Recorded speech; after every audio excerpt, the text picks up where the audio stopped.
नमस्कार, आप देख रहे हैं इंडिया न्यूज में हूं आपके साथ शोभना यादव। अब आपको सीधी तस्वीरें दिखाते हैं बीएसपी सुप्रीमो मायावती की, जिस समय वो राज्यसभा में अपना गुस्सा जाहिर करती हुई वो दिख रही हैं। तस्वीरों में आप देख सकते हैं कि किस तरह से उन्होंने कागज रखे मेज पर और वो वॉकआउट कर गई। श्री गुलाम नबी आजाद, Shri Ghulam Nabi Azad, yes minister, what more you want? और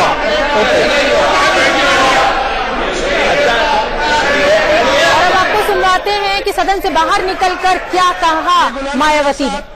बाद हमारी पार्टी के लोगों ने लिखित में वहाँ के डीएम एसएसपी को उन्होंने लिखित में पत्र दिया कि हमारी नेता बाई रोड आ रही हैं, उनकी सुरक्षा का पूरा बंदोबस्त किया जाए। उसकी लिखित कापी हमारे पास है, रिसीविंग की डीएम और एसएसपी की।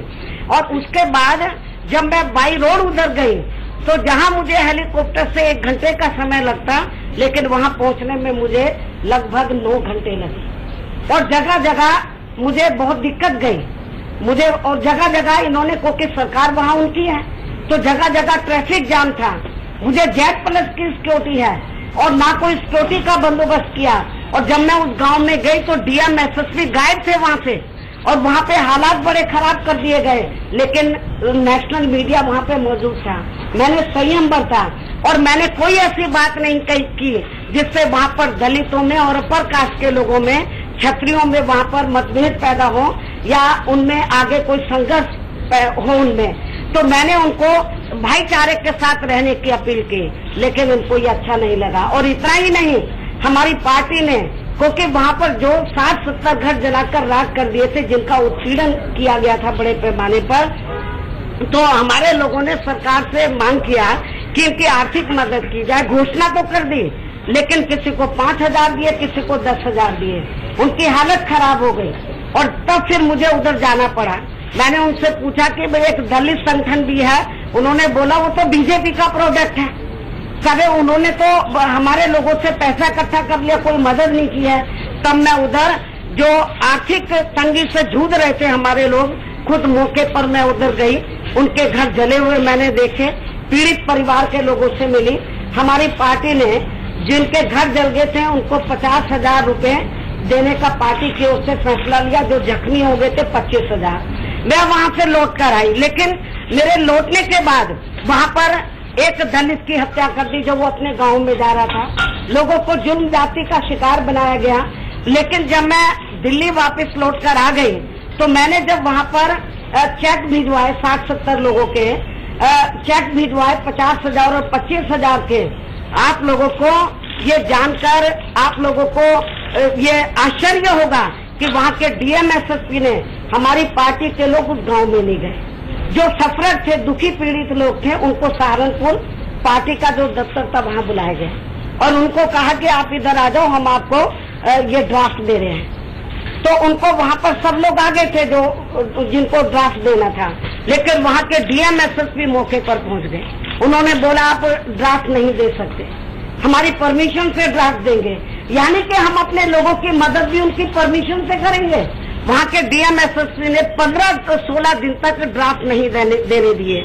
उसके बाद फिर हमारे लोग उनके रोज चक्कर काटते रहे। फिर सहारनपुर में बड़ी मुश्किल से जाकर हम उनको ड्राफ्ट दे पाए। इतना बुरा हाल है। और इतना ही नहीं, तो इन्होंने पूरे उत्तर प्रदेश के अंदर, हालांकि तो वहाँ पे तो जंगल राज है, महागुंडा राज है इस समय, वहाँ पर महाजंगल राज है। दलित ही नहीं, अभी कुछ दिन पहले 5 ब्राह्मण समाज के लोगों के हाथ पैर काट के उधर फेंक दिया, उनको मौत के घाट उतार दिया। लेकिन अन्याय अत्याचार, समाज का कोई वर्ग वहाँ सुरक्षित नहीं है, लेकिन दलितों के साथ तो बड़े पैमाने पर उत्पीड़न हो रहा है। तो मैंने ये फैसला लिया था कि जब इधर हाउस चलेगा तो मैं इस मामले को सघन प्रस्ताव के तहत इसको मैं लाऊंगी, क्योंकि ये गंभीर मामला है। ये जैसे हाउस शुरू हुआ तो हमने स्थगन प्रस्ताव का नोटिस दिया हुआ था। स्थगन प्रस्ताव में कोई 3 मिनट की कंडीशन नहीं होती है। श्री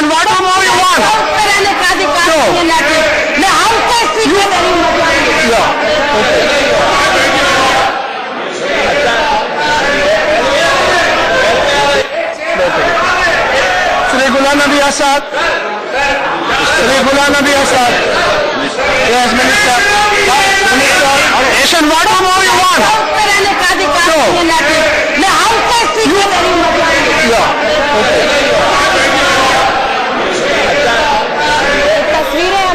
दिखा रहे हैं कि मायावती कितने नाराजगी में, कितने गुस्से में सदन से बाहर चली गई पैर पटकती हुई, और उन्होंने कहा कि अगर मैं लोगों की समस्याएं उठा ही ना पाऊं तो लानत है, और बहुत नाराज वो दिखी। आप देख सकते हैं किस तरह से हाथ चला चलाकर और वो अपने गुस्से का इजहार कर रही हैं।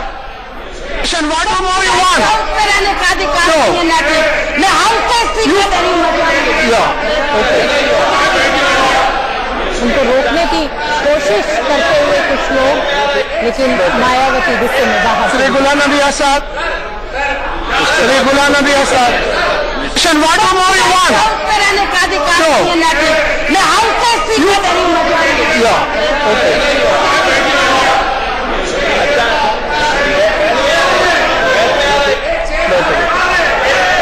हमारे साथ हमारे सीनियर एडिटर प्रकाश कुमार पांडे जुड़ रहे हैं। प्रकाश, जिस तरह की तस्वीरें हम देख रहे हैं, मायावती बहुत गुस्से में दिख रही हैं, लेकिन क्या माना जाए, उन्हें बोलने नहीं दिया गया इसलिए वो गुस्सा है, या उसके पीछे कोई छुपी हुई वजह है? शोभना, देखिए उसके पीछे अभी तक जो उन्होंने कहा कि मैं इस्तीफा दे दूंगी, बाद में उनसे हम लोगों ने औपचारिक रूप से भी पूछा तो उन्होंने कहा मैं इस्तीफा घर जाके भेज दूंगी, अब मेरे लिए कोई मायने नहीं रखता। ये सारी चीजें सबने देखी, पर उसके पीछे हमें समझना ये होगा कि इसके पीछे तमाम राजनीतिक कारण। बीएसपी पूरी तरह से खत्म हो गई है, लोकसभा में उनके एक भी सांसद नहीं है, राज्यसभा में मात्र गिनती के सांसद है, और विधानसभा चुनाव में क्या हुआ वो सबने देखा, और अब इनका टेन्योर बचा हुआ है मात्र 1 साल से भी कम समय का। ऐसे में ये भी नहीं लगता कि वो राज्यसभा में खुद भी चुनकर आ सकती हैं, क्योंकि इतने विधायक भी उत्तर प्रदेश में उनके नहीं है कि उनको चुनकर भेजा जा सके। ऐसे में उन्होंने एक ये राजनीतिक लड़ाई फिर से नई शुरू की है, अपना जो उनका दलित वोट बैंक था जिसमें पूरी तरह सेंध लग गई है, पूरी तरह बिखर गया है, जो चुनाव में नतीजों के रूप में सामने आया है। तो ऐसे में उन्होंने एक मास्टर स्ट्रोक खेलने की कोशिश की है, जो राजनीतिक विशेषज्ञ बताते हैं कि इसके द्वारा वो फिर से जो है अपने दलित वोट को समेट सकती हैं, लोगों की सिंपैथी जोड़ सकती हैं, क्योंकि वो बार बार दलित का मुद्दा ही उठा के उन्होंने जो कहा कि मैं इस्तीफा दे दूंगी, अभी घर पहुंच के अपना इस्तीफा भेज दूंगी। हालांकि तमाम दलों के बड़े नेताओं ने, विपक्ष के नेताओं ने उनको रोका, उन्होंने समझाने की कोशिश की, लेकिन उन्होंने किसी की नहीं सुनी। आनंद फानंद में बाहर आई, उन्होंने बाबा साहब का भी नाम लिया कि उन्होंने किस तरह से जो है हिंदू बिल जब उनको पेश नहीं करने दिया गया था तो उन्होंने भी जो है मीडिया में बाहर आके ही, उस जमाने में तो कम मीडिया हुआ करता था, पर उन्होंने भी बाहर ही आकर मीडिया से कहा था, और एज ए लॉ मिनिस्टर उन्होंने इस्तीफा दिया था, तो मैं भी अब ऐसा ही कर रही हूँ, मैं अपना इस्तीफा भी भिजवा दूंगी। तो ये उनका एक बहुत बड़ा खेल उन्होंने शुरू किया है, अपना दोबारा से दलित वोट को बटोरने की कोशिश की है, और ये एक सिंपैथी वेव लेने की कोशिश है। इसको इसी नजरिए से देखा जा सकता है फिलहाल। हालांकि अभी ड्रामा पूरा चल रहा है, कई नेताओं ने उनसे लगातार बात करने की कोशिश की, पूरा उनके दल के जो गिने चुने सांसद है राज्यसभा के वो उनके घर पहुंच चुके हैं, वहां मीटिंग्स हो रही है, उनको समझाने बुझाने की कोशिश की जा रही है, लेकिन अब लगता है कि शायद वो पूरा मन बना चुकी हो, इसी के द्वारा जो है वो दोबारा से अपना जो वोट बैंक है उसको वो दोबारा से अपनी पकड़ मजबूत कर पाएंगी, इसलिए ये बिल्कुल प्रकाश, पर जाहिर सी बात है कि ये तो नियम है, अगर आपको 3 मिनट मिले हैं तो आपको 3 मिनट में ही अपनी बात खत्म करनी है, तो इसके पीछे जरूर कुछ ना कुछ और मंशा है, जिस तरह से उन्होंने आज अपने गुस्से का इजहार किया। आप हमारे साथ बने रहिए, एक बार मैं फिर से दर्शकों को सुनवाना चाहती हूँ कि मायावती ने क्या कहा बाहर आकर सदन से।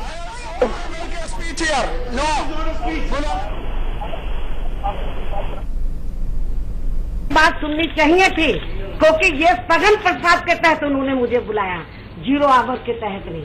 0 आवर जरूर था, 0 आवर में 3 मिनट की कंडीशन होती है, लेकिन स्थगन प्रस्ताव में कोई 3 मिनट की कंडीशन नहीं होती है, क्योंकि स्थगन प्रस्ताव के तहत जब मैं अपनी बात रखने के लिए खड़ी हुई, खासतौर से सहारनपुर में जो सबीरपुर गांव में जो दलितों का उत्पीड़न हुआ, और पूरे देश में जो दलितों का, वीकर सेक्शन का, अकलियतों का, किसानों का, मजदूरों का जो उत्पीड़न हो रहा था, और खास तौर से मैं वीकर सेक्शन के मामले में दलितों के उत्पीड़न को लेकर जब मैं बोलने के लिए खड़ी हुई तो सत्ता पक्ष के लोग।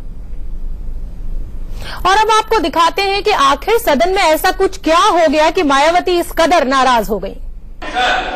जब से केंद्र में बीजेपी व इनकी एनडीए की सरकार बनी है, तो तब से पूरे देश में और खासकर बीजेपी शासित राज्यों में तो इन्होंने अपनी जातिवादी, सांप्रदायिक व पूंजीवादी मानसिकता के तहत चलकर अपने राजनीतिक स्वार्थ में वे अपने नफे नुकसान को भी सामने रखकर यहाँ विशेषकर गरीबों, दलितों, पिछड़ों, अल्पसंख्यकों, मजदूरों, किसानों एवं मध्यम वर्ग to lady जो members. बड़े पैमाने पर शोषण में उत्पीड़न Show respect to lady members.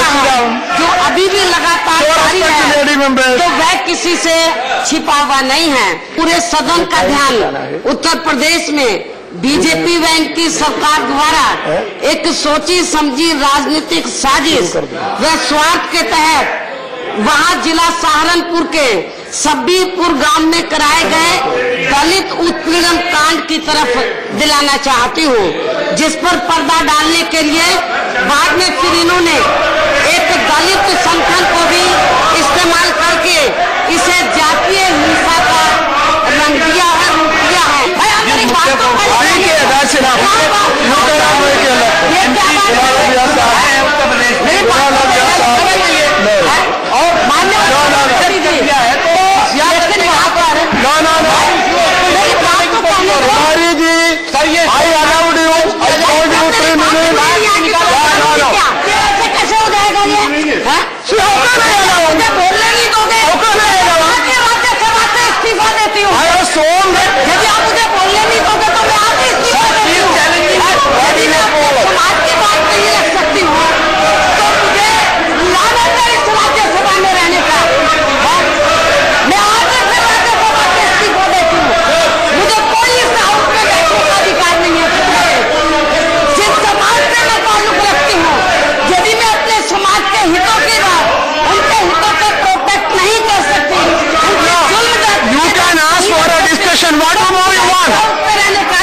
तो आपको हमने दिखाया कि सदन के अंदर किस तरह से हंगामा हुआ और कैसे मायावती नाराज होकर बाहर चली गई। रुकेंगे एक छोटे से ब्रेक के लिए, फौरन हाजिर होते हैं।